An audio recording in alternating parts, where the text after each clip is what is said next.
Hello दोस्तो, नमस्कार. Trade with पीबीच्या तुमच्या सर्वांचं स्वागत आहे. तर आपण आज एंजल वनचा रिझल्ट पाहूया, ज्यांचा काल रिझल्ट लागलेला आहे. पाहू शकता तुम्ही इथं 16 जुलै 2025 ला रिझल्ट लागलेला आहे. आणि आपण जे एक रिझल्ट जो लागला आहे ते पाहूया. आपण आता दोन प्रकारचे रिझल्ट असतात, एक कन्सोलिडेटेड आणि एक स्टँड अलोन. तर आपण शक्यतो पाहताना कन्सोलिडेटेड पाहतो. का पाहतो? कारण कन्सोलिडेटेडमध्ये सर्व कंपनी साईड बिझनेस आहेत किंवा ते सब ब्रँचेस आहेत. त्यामुळे त्यांचा रेव्हेन्यू हे होतो, म्हणजे रेव्हेन्यू मिळतो कंपनीला. ते सर्व ह्यात ॲडिशनल असतात सर्व. आणि कन्सोलिडेटेड स्टँड अलोन जर म्हटलं तर फक्त कंपनीचा सेपरेट बिझनेस असतो जो कंपनी करते तो. पण कसं असते, जे कंपनीला जे काही प्रॉफिट लॉस होतो किंवा कंपनीचा दुसऱ्या एका बिझनेसमुळे लॉस होतो, तर ह्या एंजल वन कंपनीलाच भरावा लागणार आहे, जे तुम्ही कन्सोलिडेटेड बिझनेसमध्ये जे येतात ते. तर त्यामध्ये आपण पाहताना नेहमी कन्सोलिडेटेड बिझनेसमध्येच पाहतो, जो काही प्रॉफिट लॉस होणार आहे, जो एंजल वनलाच होणार आहे. समजा लॉस होणार आहे, समजा एखाद्या कंपनीत 4-5 बिझनेस असतील, तर कोणता बिझनेस कंपनीला लॉस होत आहे, तो लॉस कंपनीला एंजल वनलाच भरून काढावा लागणार आहे. त्यामुळे आपण पाहताना नेहमी कन्सोलिडेटेड बिझनेस पाहतो. कंपनी जे सर्व बिझनेस आहेत त्या कंपनीचे एकत्र आपण इथे बॅलन्स शीट पाहतो आपण. तर आपण सुरुवात करूया कंपनीच्या रेव्हेन्यूपासून, रेव्हेन्यू फ्रॉम ऑपरेशन्स. तर इथे पाहू शकता तुम्ही कंपनीचं रेव्हेन्यू. सुरुवात करूया आपण इथं. कंपनीचे प्रकार आहेत. इंटरेस्ट इन्कम एक आहे कंपनीचा. नेट इन्कम इंटरेस्ट आहे कंपनीचा. वेट, काय रिसन सोडून झाले, काय भानगड?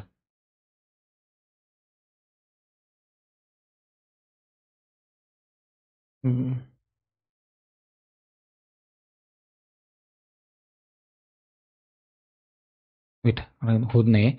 चला, तर इथे पाहू शकतो कंपनीचा नेट इन्कम आहे कंपनीचा. आता हे आहे कंपनीचे मिलियन्समध्ये आहेत. आपण क्रोडमध्ये करताना काय करायचं, फक्त एक डेसिमल आपण इकडे घ्यायचं. हा एक डेसिमल 3 नंतर आहे, तो आता 6 नंतर घ्यायचा, जे आपण व्हॅल्यू आपली क्रोडमध्ये होते. तर हे आहे 30 जून 2025, 31 मार्च 2025चा हा क्वार्टरली आहे. हा लास्ट लास्ट टाईमच्या क्वार्टरचा आहे. आणि हा आहे लास्ट इयरचा, जूनचा, म्हणजे हा इयर ऑन इयर झाला. आपण ज्यावेळी कंपॅरिझन करणार, हा करंटचा आहे. कंपॅरिझन करताना पहिला क्वार्टर ऑन क्वार्टर करणार, परत इयर ऑन इयर कंपॅरिझन करणार.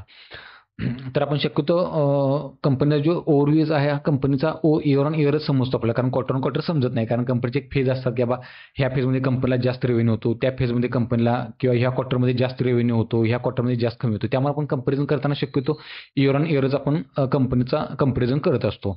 तर आपण सुरुवात करूया आपण कंपनीच्या इंटरेस्ट इन्कमपासून. तर 356, ह्या क्वार्टरला 356 कोटी होता. त्याच मागच्या क्वार्टरला किती होता, 337 कोटी.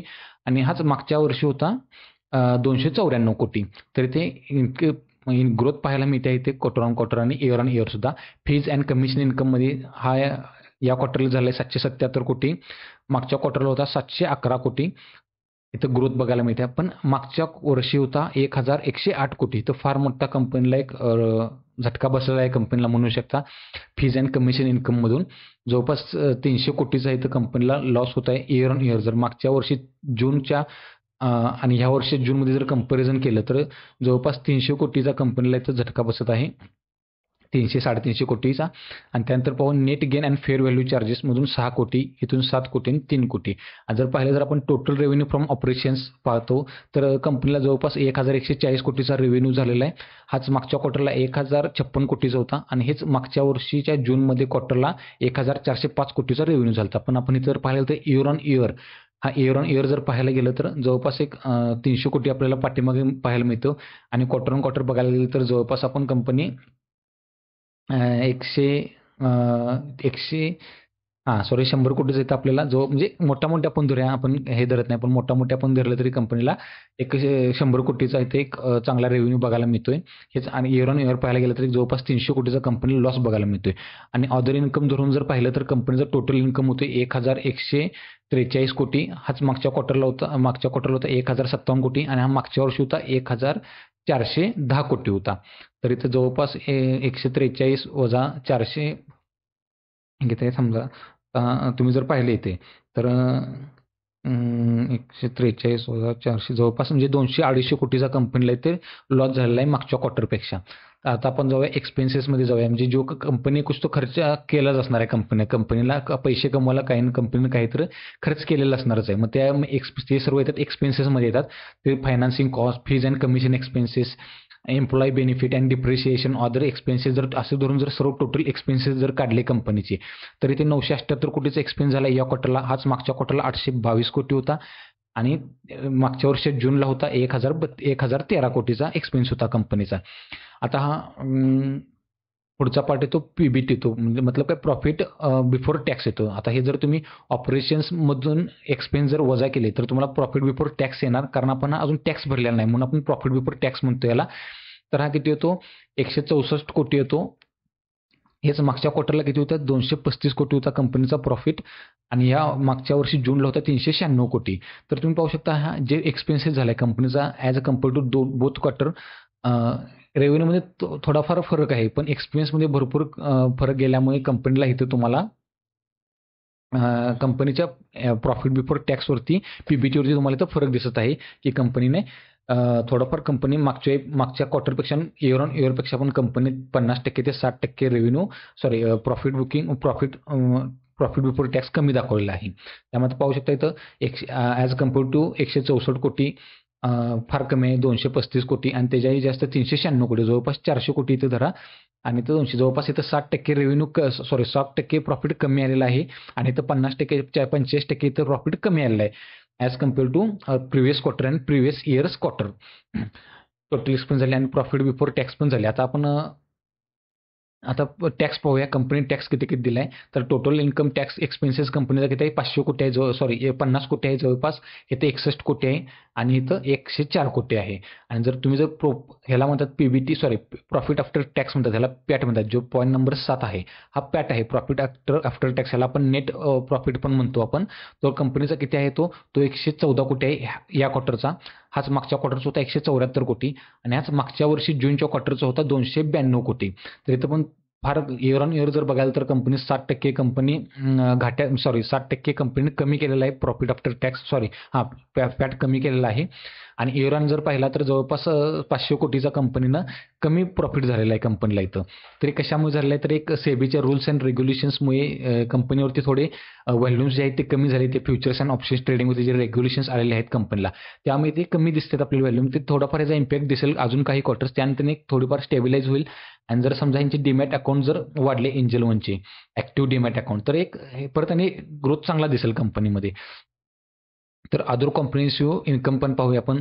अदर कॉम्प्रिहेन्सिव्ह इन्कम म्हणजे काय असतात? जे कंपनीला जे इन्कम किंवा प्रॉफिट अँड लॉस झालेला असतो तो अजून क्लासिफाईड झालेला नसतो, की अजून एक विजनरीच असतो तो फक्त एक पूर्णपणे समजा सपोज एखाद्या ॲसेट आहे कंपनीकडे 1 कोटीचा घेतलेला आहे आणि त्याची व्हॅल्यू 2 कोटी झालेली आहे, पण ते कंपनीने विकलेलं नाही. आता हे ॲसेटमध्ये येत नाही, एक फायनान्सिंगमध्ये येतं. सपोज ह्याच्यात करन्सीमध्ये असेल किंवा आणि कोणत्या तरी गोष्टीत असेल, तर समजा कंपनी होल्ड केली असेल, त्याच्याच व्हॅल्यूज 2 कोटी असेल, पण किंवा कंपनी काय म्हणणार फ्युचरमध्ये ह्याच्यातून व्हॅल्यू 3 कोटी होईल, पण कंपनी ते सेल आउट करत नाहीत, पण एक कॉम्प्रिहेन्सिव्ह इन्कममध्ये ते दाखवतात.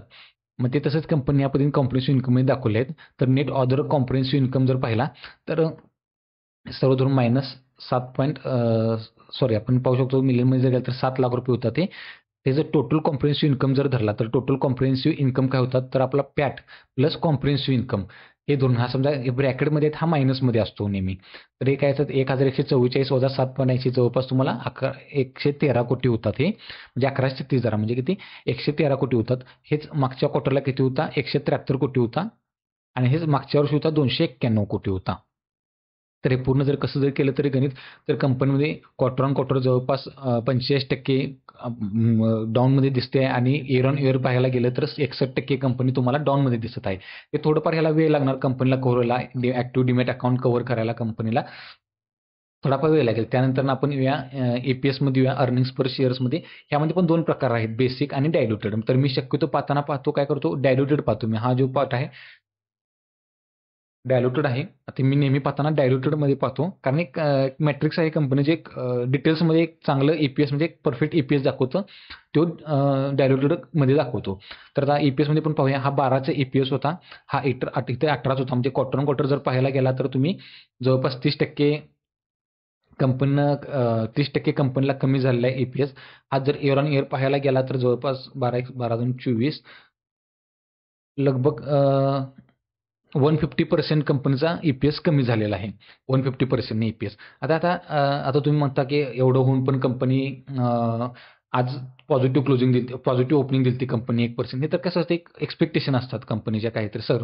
ते एक एक्स्पेक्टेशन काय असतात ते ठरवलं असतं बाबा की बाबा ट्रेलिंग 12 मंथ म्हणा किंवा फ्युचर्स धरून तर एक कंपनी हे केलं असतं, एक फ्युचर्स ग्रोथ कंपनीज धरलेली असते, त्यानुसार कंपनी वर्क करत असते आणि त्या एक्सपेक्टेशनला कंपनी मॅच केलेला आहे. त्यामुळे एवढा मोठा आपण कंपनीचा किंवा म्हटलं नाही बाबा इयर जर 50%, 60% कमी झाला तर कंपनी काय गॅप डाऊन ओपन होईल 5%, 6%. तर नाही, तसं नाही. कारण कसं एक एक्सपेक्टेशन असते, त्या एक्सपेक्टेशनला जर कंपनीनं बीट केलं किंवा एक्सपेक्टेशनच्या लेवलला जर आले तर तुम्हाला नथिंग म्हणजे नथिंग टू लूज म्हणतात, त्या पद्धतीनं ते company nothing to worried about म्हणतात, त्या पद्धतीनं कंपनीने एक परफॉर्मन्स दिलेला आहे कंपनीने आणि एक्सपेक्टेशननुसार कंपनीनं चांगले रिझल्ट दाखवलेला आहे कंपनीने. आता तर थोडंफार आपण कंपनीचं हे पाहूया, पीपीटी पाहूया आपण, ही कंपनीची आहे ती. तर एक हिस्ट्री आणि एक फ्युचर्समध्ये एक फ्युचर्स पाहू, पण हिस्ट्रीमध्ये काय झालंय ते पाहूया आपण कंपनीसोबत. तर एक इन्क्रिमेंटल डीमॅट अकाउंट झाले, ओपन झाले. इंडियामध्ये इयर वाईज किती डीमॅट अकाउंट ओपन झाले आणि इयर वाईज स्पेसिफिक एंजलने किती डीमॅट अकाउंट ओपन केले, ह्याचे पर्सेंटेजमध्ये तुम्ही कंपॅरिझन करा. इथे 188, तिथेच 20 ते 21मध्ये कंपनी 341%, इथे 142, इथं कंपनी 121, इथं कमी झाली इंडियामध्ये डीमॅट अकाउंट ॲक्टिव्ह, तर इथं 28% कमी झाले, तर इथं फक्त 10% कमी झाले. इथनं परत ग्रोथ गेली इंडियामध्ये ॲक्टिव्ह डीमॅटने 50%, 49%. परत इथे इथे किती ग्रोथ झाली 86%, म्हणजे एंजलोनचे फक्त. तर एक कंपनीचा चांगला ग्रोथ दाखवला, त्याचा फायदा कंपनीला मिळाला, रिझल्ट्स कंपनी चांगले आले, त्यानुसार दिसले. आता इथं पुढे जाऊ आपण, कंपनीचे मार्केट शेअर घ्या इंडियनमध्ये. आता टॉप फ्युचर्स टर्नओव्हर मार्केट शेअरमध्ये कंपनी टोटल डीमॅट अकाउंटपैकी 21% डीमॅट अकाउंट हे एंजल वनचे आहेत. कॅश अँड टर्नओव्हरमध्ये 18% आहेत. कमोडिटी टर्नओव्हरमध्ये कंपनी 57% आहेत. ओव्हरऑल इक्विटी शेअर मार्केटमध्ये 19-20% आहेत. इथं थोडंफार कमी आहेत असं मला वाटतंय. इथं थोडंफार वाढवण्याची गरज आहे, कंपनीला इथं काम करण्याची गरज आहे. त्यानंतर फ्युचर्स अँड ऑप्शन्स ट्रेडरमध्ये हे मिलियन्समध्ये ट्रेड्स आहेत. हे मिलियन्समध्ये आहेत, म्हणजे किती जवळपास 123 कोटी इथून फ्युचर्स अँड ऑप्शन. परत कॅश ऑर्डर्समधून 337 कोटी, कमोडिटी ऑर्डर्समधून 8 कोटी, टोटल ऑर्डर्समधून हे टोटल ऑर्डर्स घेतले तर 170 कोटी. म्हणजे हा कंपनीचा जो रेव्हेन्यू जो कसा होतो, म्हणजे कंपनीचा सगळा बिझनेस कुठून येतो, हा कंपनीचा बिझनेस ॲक्च्युअली बिझनेस मॉडेल आहे कंपनीचा. तर हे तुम्ही पाहू शकता, तुम्ही ते स्क्रीनशॉट पण काढून घेऊ शकता, ह्याच्यावरती थोडाफार स्टडी करू शकता. हे मोठी सांगितले मी कंपनी एंजलवरती, आणि तो पण थोडंफार आपण स्टडी करूया एंजलवरती. पाहू शकता कंपनी 24,800 कोटीची कंपनी आहे. स्टॉक कंपनीचा पीई आहे 25चा. ओव्हरऑल इंडस्ट्री पी आहे 16चा. कंपनी थोडीफार महंगी आहे as compare to industry P जर केली तर. प्रमोटर्स होल्डिंग 35% आहे, जे थोडीफार मला पण कमी वाटते. कंपनीचे डेप्ट आहे 3,414 कोटी. डेप्ट दिसते तुम्हाला, पण कॅश इक्विव्हलंट किती आहे बघा कंपनीकडे, 11,800 कोटी आहे. म्हणजे कॅश इक्विव्हलंट म्हणजे काय, की कंपनी लगेच एका महिन्यात समजा कंपनीला समजा जे पैसे अडकून आहेत ह्याच्यामध्ये जे इन्व्हेस्टमेंट केल्या, ते इन्व्हेस्टमेंट लगेच कॅशमध्ये कन्व्हर्ट होऊ शकते. 11,000 असे त्यांच्याकडे 11,800 कोटी आहेत. आणि रिझर्व्ह जर पाहिले तुम्ही तर रिझर्व्ह कंपनीकडे 5,500 कोटी आहेत. रिझर्व्ह म्हणजे काय, एक लॉंग टर्म एक विजन असतं, जर कंपनीकडे रिझर्व्ह आहेत ते 5,531 कोटी आहेत. डेप्ट टू इक्विटी 0.65 आहे. इंट्रेन्सिक व्हॅल्यू, जे कोण मोठे म्हणजे खरे इन्व्हेस्टर, चांगले इन्व्हेस्टर आहेत, ते इंट्रेन्सिक व्हॅल्यूला फार महत्त्व देतात. तर अशा फार कंपनी कमी असतात जे त्यांची जे इंट्रेन्सिक व्हॅल्यूपेक्षा कमीने ट्रेड करत असतात. आणि ही तर कंपनी आहे की मला वाटते जवळपास 30%, 35-40%ला कंपनी कमीनं ट्रेड करत आहे. कारण बघा पाहू शकता करंट व्हॅल्यू आहे जवळपास 2740 पर रुपीज आहे, आणि इंट्रेन्सिक व्हॅल्यू आहे 4,310 रुपये. तरी कंपनी हे झाली. तर आता आपण हा सेल्स अँड मार्जिन्स पाहूया. तर सेल्स कंपनीचा वाढतच गेला आहे. ओव्हरऑल ऑपरेटिंग प्रॉफिट मार्जिन जरा कमी होत आलेला आहे. त्यामुळे कंपनीचा तुम्ही प्राईजवरती इफेक्ट दिसतोय हा तुम्हाला, का हा प्राईजवरती इफेक्ट दिसत आहे, कन्सोलिडेट होत आहे कंपनी एका वेळेला. आता व्हॅल्यूज पण होत आहे चांगले. पण आता थोडंफार गरज आहे सेबीचं पुढचं पाऊल काय असणार, कारण कंपनी काय, सेबी काय करत आहे, फ्युचर्स अँड ऑप्शन्सवरती फार रिस्ट्रिक्शन्स आणत आहे. त्याचा कितपत कंपनीला मतलब इफेक्ट होतो, तर ते पाहणे गरजेचं आहे. आणि शेवटला जो आपण इन्व्हेस्टर बघूया आपण. 2022 पासून लगातार कंपनी जवळपास 8% कंपनीने भागीदारी कमी केली आहे. त्याच एफ-आय-एसने 3% वाढवली आहे. डी-आयजने पण 7%, 6% वाढवली आहे. आणि पब्लिक होल्डिंग्स जिथले तिथे म्हणजे कमी जास्त आहे. चांगली गोष्ट आहे, जास्त वाढलेली पण नाही, कमी पण नाही. फक्त एवढंच की नंबर ऑफ शेअर होल्डर्स वाढत आहेत. तिथं थोडीफार लक्ष देण्याची गरज आहे. आपण एफ-आय-एसने वाढवलेली आहे इथे हिस्सेदारी, हे की 2 क्वार्टर्समध्ये कमी केलेलं आहे, आणि डी-आयजने पण वाढवली आहे. म्हणजे इयर ऑन इयर समजा पाहिला, समजा मागच्या वर्षी जूनमध्ये 14% आणि ह्या वर्षीच्या आता जूनचा पण येईल रिझल्ट, पण मार्चमध्ये किती होते? मागच्या वर्षी मार्चमध्ये 9.5% होती, ह्या वर्षी मार्चमध्ये 14% होती. मग आता हे जूनचं अजून येईल, आपल्याला समजेल, आपल्याला जूनला पण ते अपडेट होईल. पण हे पण इथं इन्व्हेस्टर जरा थोडंफार आपण लक्ष देण्याची गरज आहे. आज आपण पाहिला एंजलॉनचा आपण आज टोटल आपण एक पाहिलं बॅलन्स शीट पाहिलं रिझल्ट पाहिलेला आहे इयर ऑन इयर आणि क्वार्टर ऑन क्वार्टर कंपॅरिझन करून. असे जर पुढचे रिझल्ट पाहिजे असेल तर पाहायचे असेल तर चॅनलला सबस्क्राईब करा आणि व्हिडिओ आवडले असेल तर व्हिडिओला लाईक करा. थँक्यू.